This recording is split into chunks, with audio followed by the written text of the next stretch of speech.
Welcome back to study hub. Study hub में आप सभी का स्वागत है, जहां हम पढ़ते हैं मैथ। इस वीडियो में हम नया चैप्टर स्टार्ट करने वाले हैं, चैप्टर नंबर 10, जो कि किस पे बेस्ड है? सर्कल के ऊपर बेस्ड है। अब देखिए हम इस चैप्टर में क्या करेंगे, सबसे पहले कॉन्सेप्ट समझते हैं कि सर्कल होता क्या है, सर्कल के अंदर क्या क्या होता है, इसके फॉर्मूलेस क्या होते हैं। हम पूरे का पूरा कॉन्सेप्ट को इस वीडियो के अंदर कवर करेंगे। तो देखिए इस तरह का हमारा सर्कुलर होता है। ऑब्वियसली मैंने हाथ से बनाया है, तो आपको अज्यूम करना है कि एक एग्जैक्ट सर्कल है। बिल्कुल मैं हाथ से बनाऊंगा, थोड़ा सा टेढ़ा बनता है। अब देखिए जहां पे जब अपन सर्कल बनाते हैं, क्या रहता है, कंपास को रख के अपन इसको घुमाते हैं। तो कंपास को जिस पॉइंट पे रखते हैं, उस पॉइंट को क्या बोलते हैं अपन? सेंटर, यानी कि ओ। ओ को क्या बोलते हैं? सेंटर। ठीक है। अब इस सेंटर से लेके और यहां तक का जो डिस्टेंस होता है, इस सर्कल की बॉर्डर तक का डिस्टेंस होता है, इसको अपन क्या बोलते हैं? आर, यानी के रेडियस। क्या बोलते हैं? रेडियस। और इसकी यहां से लेके और यहां तक का जो डिस्टेंस होता है, यानी कि यहां से और यहां तक का, जिसको बना देते हैं ए और बी, इसको बोलते हैं डायमीटर। क्या बोलते हैं? डायमीटर। डी यानी के डायमीटर। ठीक है। ये हमारा होता है सेंटर, जिसे बोलते हैं ओ। इस सेंटर से लेके यहां तक का डिस्टेंस या यहां तक का डिस्टेंस, यानी एक डिस्टेंस सेंटर से लेके और इस सर्कल की बॉर्डर तक का जो डिस्टेंस होता है, इसको हम क्या बोलते हैं? रेडियस बोलते हैं। और इस वाली बॉर्डर से लेके इस वाली बॉर्डर तक का डिस्टेंस या इस वाली बॉर्डर से लेके यहाँ तक का डिस्टेंस होता है, इनको हम क्या बोलते हैं? डायमीटर बोलते हैं। Is that clear? बट एक बात ध्यान रखना, एक सर्कल के अंदर कितनी भी रेडियस हो, मान लो ये सर्कल है, इसकी यहां से लेके यहां तक रेडियस, चाहे ये भी रेडियस हो, चाहे ये रेडियस हो, चाहे ये रेडियस हो, सब इक्वल होती है। अगर सपोज यहां से लेके यहां तक रेडियस की वैल्यू 2 सेंटीमीटर होती है, तो ये भी 2 सेंटीमीटर की होगी और ये भी 2 सेंटीमीटर की होती है। Is that clear? ठीक है। और एक बात और ध्यान रख लेना, इस सर्कल में जो ये हमारी डायमीटर होती है, वो क्या करती है? कहीं से भी आती है और सेंटर को टच करती हुई जाती है। चाहे डायमीटर यूं जाएगी तो भी सेंटर को टच करती हुई जाएगी, और यूं जाएगी तो भी सेंटर को टच करती हुई जाती है। अपन ने अभी तक 3 चीजें देखी। पहली चीज देखी, जिस पे डॉट होता है, जिसके ऊपर अपन कंपास को रख के सर्कल बनाते हैं, उसको तो बोलते हैं सेंटर। इस सेंटर से लेके यहाँ तक की, इस बॉर्डर के कहीं तक की भी डिस्टेंस होता है, उसको बोलते हैं रेडियस। और इस बॉर्डर से लेके इस बॉर्डर तक की जो दूरी होती है, यहाँ से लेके और यहाँ तक की, चाहे यहाँ से लेके यहाँ तक की, इन सबको क्या बोलते हैं? डायमीटर बोलते हैं। Is that clear? हम आगे बढ़ते हैं। अब देखिए ये हमारा डॉट है। अब हमको पता है इस डॉट से जो भी लाइन सर्कल की एक बाउंड्री से दूसरी बाउंड्री तक आती है और सेंटर को होती भी जाती है, उसको बोलते हैं डायमीटर। अगर मान लो हमारी एक लाइन हो जो सेंटर से तो सर्कल से तो जा रही है, लेकिन सेंटर को टच नहीं कर रही है, इसको क्या बोलते हैं? कोड। क्या बोलते हैं? कोड। कोड किसे बोलते हैं? वह लाइन जो सर्कल के अंदर से कहीं से भी चली जाती है, लेकिन सेंटर को टच नहीं करती है। ये मान लो ये हमारा सेंटर है, ये लाइन हमारी यहाँ से भी जा सकती है, ये हमारी लाइन यहाँ से भी जा सकती है, कहीं से भी चली जाएगी, लेकिन सेंटर को टच नहीं करेगी, इसको बोलते हैं कोड। ठीक है। और इसकी जो यहाँ से मान लो हमारा एक सर्कल था, एक और सर्कल बनाते हैं, ये हमारा सर्कल था, इस सर्कल की ये हमारी रेडियस है, यहाँ भी रेडियस है और यहाँ भी रेडियस है। इस रेडियस की, इस वाले पॉइंट की और इस वाले पॉइंट की जो ये सर्कुलर दूरी होती है, ये हमारी कर्व ली हुई दूरी होती है, इनको क्या बोलते हैं? आर्क बोलते हैं। क्या बोलते हैं? आर्क। ठीक है। अपने 5 चीजें पढ़ी, सेंटर, रेडियस, डायमीटर, और वह लाइन जो कहीं से भी सर्कल में चल जाती है, बस सेंटर को टच नहीं करती है, उसको क्या बोलते हैं? कोड बोलते हैं। और इनके इस वाली पॉइंट, इस वाली दूरी को अपन क्या बोलते हैं? आर्क बोलते हैं। Is that clear? अपन बढ़ते हैं आगे और देखते हैं थोड़ा सा और इसके बारे में। हमने अभी क्या पढ़ा है? जो लाइन है सर्कल के अंदर ही होती है। अब अपन उसके बारे में पढ़ेंगे, जो लाइन है सर्कल से। ठीक है। अपन 5 चीजें देख ली, सेंटर देख लिया, रेडियस देख लिया, डायमीटर देख ली, कोड और आर्क देख लिया। ये सभी के सभी सर्कल के अंदर होते हैं। अपन दे लाइन सर्कल से बाहर आती है। सपोज एक लाइन है हमारी जो सर्कल से बाहर से आ रही है और सर्कल को सिर्फ एक पॉइंट पे टच करती हुई जा रही है। क्या कहा मैंने? एक लाइन है जो सर्कल के बाहर से आ रही है और सर्कल को सिर्फ एक पॉइंट पर टच करती हुई जा रही है, इस लाइन को क्या बोलते हैं? टेंजेंट। क्या बोलते हैं? टेंजेंट। जो लाइन बाहर से आती है और सर्कल को सिर्फ एक पॉइंट पर टच करती हुई जाती है उसको बोलते हैं टेंजेंट, और जिस पॉइंट पर टच करती है उसको बोलते हैं पॉइंट ऑफ कॉन्टेक्ट। इसको हम पी से ड्रॉ करते हैं और क्या बोलते हैं? Point of contact. Is it clear? ठीक है। और जो लाइन, ध्यान रख लेना, जो सर्कल के बाहर से आती है और सर्कल को कट करती हुई जाती है उस लाइन को बोलते हैं सीकेंट। क्या बोलते हैं? सीकेंट। जो हमारी टेंजेंट थी वो सर्कल पे सिर्फ एक पॉइंट पर टच होती है, जबकि जो सीकेंट होती है वो सर्कल के 2 पॉइंट पर टच होती है। ठीक है, ध्यान रख लेना बेटा, जो हमारा टेंजेंट होता है वो एक सर्कल में कितने भी टेंजेंट हो सकते हैं। टेंजेंट इधर से भी जा सकता है, टेंजेंट हमारा इधर से भी जा सकता है, टेंजेंट हमारा यूं भी जा सकता है, टेंजेंट हमारा यूं भी जा सकता है। यानी कि एक सर्कल के ऊपर इनफाइनाइट बहुत सारे अनंत हमारे कह सकते हैं टेंजेंट होके जा सकते हैं। हमारा 10.1 में क्वेश्चन आता है हाउ मेनी टेंजेंट्स ट्रायंगल है, एक ट्रायंगल के अंदर कितने टेंजेंट सकते हैं? तो इसका आंसर कितना आता है? इनफाइनाइट। यानी कि एक सर्कल में से इनफाइनाइट टेंजेंट होकर जा सकते हैं। ठीक है। अब बेटा कभी कभी एक क्वेश्चन ये भी बन जाता है, समझो कि भी एक सर्कल के अंदर से जो बहुत सारे हमारे बनते हैं तो इसमें तो पैरेलल कितने होते हैं? बस 2 ही होते हैं, एक तो ये सर्कल, एक तो ये टेंजेंट और एक ही टेंजेंट। ये दोनों टेंजेंट एक दूसरे के पैरेलल हो सकते हैं। ठीक है, या ये टेंजेंट और ये टेंजेंट एक दूसरे के पैरेलल हो सकते हैं। यानी एक सर्कल के अंदर टेंजेंट तो बहुत सारे जा सकते हैं, इनफाइनाइट जा सकते हैं, लेकिन पैरेलल सिर्फ 2 ही होते हैं, ये वाला और ये वाला एक दूसरे का पैरेलल नहीं होता है।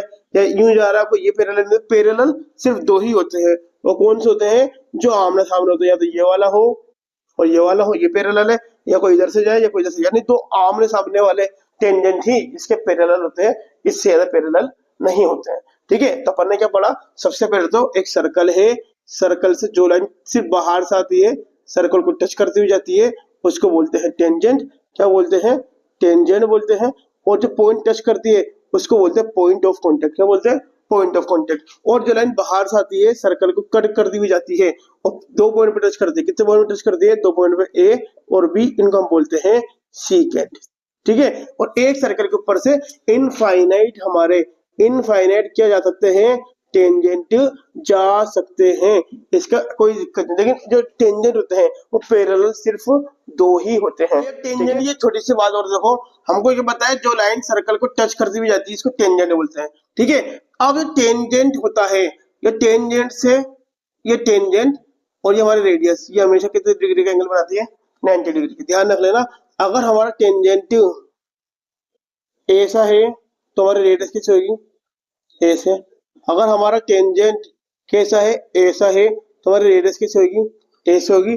एक बात ध्यान रख लेना, हमेशा टेंजेंट और रेडियस आपस में कितने डिग्री का एंगल बनाती है? 90 डिग्री का एंगल बनाती है, यानी परपेंडिकुलर होती है। टेंजेंट और रेडियस हमेशा परपेंडिकुलर होती है, ये बात ध्यान रखना। अगर हमारी टेंजेंट ऐसी होगी तो हमारी कैसी होगी? ऐसी होगी। ध्यान रख लेना। ठीक है। इसके अलावा एक बात और ध्यान रख लेना, जो भी हमारा पॉइंट ऑफ कॉन्टेक्ट से परपेंडिकुलर जाता है वो हमेशा सेंटर से होकर गुजरता है। अगर हमारा इधर से जाएगा पॉइंट ऑफ कॉन्टेक्ट से परपेंडिकुलर, तो कहां से जाएगा? वो सेंटर से होकर जाएगा। अगर वो कहीं से भी हमारा, मान लो ये टेंजेंट है, इस पॉइंट ऑफ कॉन्टेक्ट से जो भी हमारा परपेंडिकुलर जाएगा वो हमेशा किससे होकर गुजरता है? सेंटर से होकर गुजरता है। अपन थोड़ा सा और आगे देखते हैं, सर्कल का एरिया देखते हैं, इसके सरकमफेरेंस को पढ़ते हैं और इसके बारे में और इसका अपन क्या पढ़ चुके हैं? सेंटर पढ़ चुके हैं, रेडियस पढ़ चुके हैं, डायमीटर पढ़ चुके हैं, इसको बोलते हैं कोड, इसको बोलते हैं आर्क, इसको बोलते हैं टेंजेंट, इसको बोलते हैं पॉइंट ऑफ कॉन्टेक्ट, इसको बोलते हैं सीकेंट। ये हम पढ़ चुके हैं। अब हम थोड़ा सा इसका सरकमफेरेंस और एरिया समझते हैं। भाई मान लो ये हमारा सर्कल है, ये पूरा का पूरा बोर्ड है, इस बोर्ड के ऊपर जितनी भी जगह इस सर्कल ने कवर कर रखी है ये इसका एरिया होता है, सबको पता है। ठीक है। और ये जो हमारी इसकी जो बॉर्डर की लंबाई होती है इसकी, यहां से लेके वो घूमने के बाद यहां तक की जो लंबाई होती है उसको क्या बोलते हैं? सरकमफेरेंस। हम बचपन से पढ़ते आ रहे हैं एरिया ऑफ सर्कल का फॉर्मूला और सरकमफेरेंस ऑफ सर्कल का formula. Area of circle, area of circle और एक सरकमफेरेंस ऑफ सर्कल, दो चीजें हम छठी सातवीं क्लास से पढ़ते आ रहे हैं। सरकमफेरेंस ऑफ सर्कल, भाई ये हमारा पूरा बोर्ड है, इसके ऊपर ये जो हमारा क्या है सर्कल है, इसने जितनी जगह कवर कर रखी है उसको बोलते हैं एरिया ऑफ सर्कल। और इसकी बॉर्डर की यहां से लेके और ये पूरी जो लंबाई है इसे क्या बोलते हैं सरकमफेरेंस। तो एरिया ऑफ सर्कल क्या होता है पाई आर स्क्वायर, हम बचपन से पढ़ते आ रहे हैं। और सरकमफेरेंस सर्कल क्या होता है 2 पाई आर। हमको पता है पाई एक वैल्यू होती है, कितनी होती है 22/7, और आर किसे बोलते हैं इसकी रेडियस को अपन क्या बोलते हैं आर, ये हमको पता है। ठीक है, यानी अगर पूरा सर्कल के एरिया की बात करेगा तो पाई आर स्क्वायर, और सरकमफेरेंस सर्कल की बात करेगा तो 2 पाई आर करता है। लेकिन अब हम थोड़े से 10th क्लास में ऑब्वियसली हमसे डायरेक्ट हमसे सर्कल का एरिया नहीं पूछेगा, बल्कि क्या करेगा इसके सर्कल के टुकड़े कर देगा, पार्ट कर देगा। हम उसको समझते हैं क्या करता है। भाई हमारा सर्कल है, ये इसका सेंटर है, याद रखना। अगर इस सर्कल के पार्ट ही कैसे करता है, मान लो एक तो ये जा रही है रेडियस, और एक यहाँ पे कोई एंगल बन रहा है, ये रेडियस जा रही है। ठीक है, तो ये हमारा सेंटर है, इसको अपने नाम दिया ए और इसको नाम दिया बी। ये जो हमारा सर्कल का पार्ट हुआ है जिसके अंदर क्या इंक्लूड है, सेंटर इंक्लूड है, इसको हम बोलते हैं सेक्टर। क्या बोलते हैं सेक्टर। ठीक है, और एक और मान लो हमारा क्या है ये भी सेंटर है। ठीक है, और इसके भी सर्कल के हमारे को पार्ट करने हैं, लेकिन इसके हम पार्ट कैसे करेंगे, यानी कि ए और बी, यानी कि इस कोड के ऊपर एक पार्ट हो गया, इस कोड के नीचे एक पार्ट हो गया, इन वाले पार्ट को हम बोलते हैं सेगमेंट। क्या बोलते हैं सेगमेंट। ठीक है, सर्कल के वह पार्ट जिसके अंदर कौन इंक्लूड होता है, सेंटर इंक्लूड होता है, ये वाले पार्ट जो होते हैं, ये वाले पार्ट। ठीक है, इसे क्या बोलते हैं सेक्टर। और सर्कल के वह पार्ट जिसके अंदर सेंटर इंक्लूड नहीं होता है, इनको क्या बोलते हैं सेगमेंट बोलते हैं। ठीक है, अब ये जो छोटा वाला सेक्टर होता है इनको तो बोलते हैं माइनर सेक्टर। क्या बोलते हैं माइनर सेक्टर, माइनर का मतलब छोटा।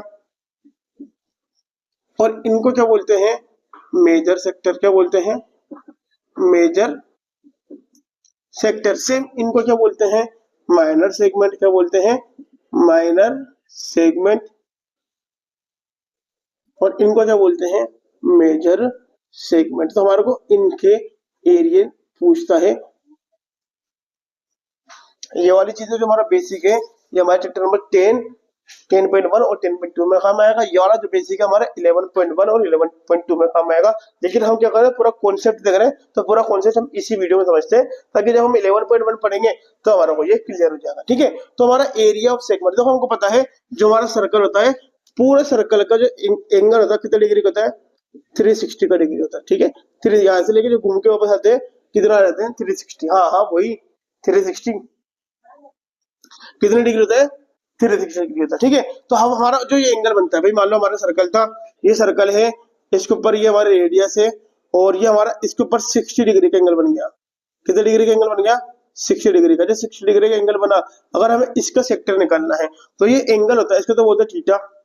क्या बोलते हैं थीटा। तो हमें क्या निकालना है एरिया ऑफ सेक्टर निकालना है इस सेक्टर का। तो क्या लगेगा फॉर्मूला एरिया ऑफ सेक्टर का फॉर्मूला लगेगा एरिया ऑफ सेक्टर। तो एरिया ऑफ सेक्टर निकालने का फॉर्मूला क्या होता है, इनको जो डिग्री बनता है, सपोज 60 डिग्री बना तो डिग्री थीटा अपॉन पूरे सर्कल की वैल्यू कितनी होती है 360 डिग्री इनटू हमसे क्या पूछ रहा है एरिया ऑफ सेक्टर। एरिया की जब बात करेगा तो क्या निकालते हैं पाई आर स्क्वायर, यानी कि हमारा एरिया ऑफ सेक्टर का फॉर्मूला कितना है theta upon 360 into pi r square. ठीक है, अभी मान लो हमसे पूछे कि सेगमेंट निकालो।